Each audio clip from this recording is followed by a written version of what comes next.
First, open the Google Chrome application. You can search for Vidu Studio AI. Or you can click the link in the description.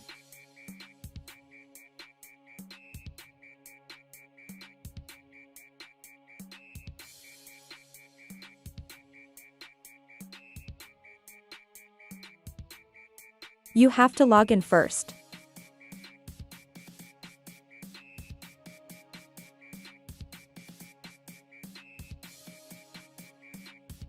Sign in with your Google account.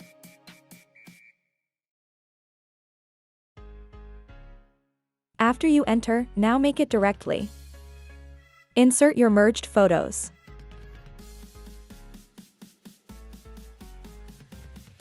Photo after merging.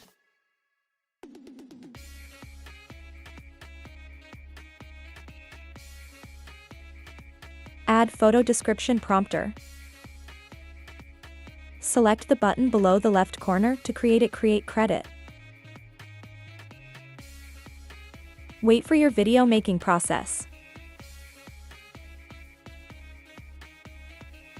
And this is after the results came out.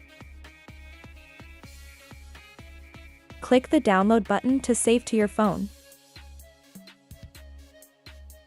Subscribe for more tutorials.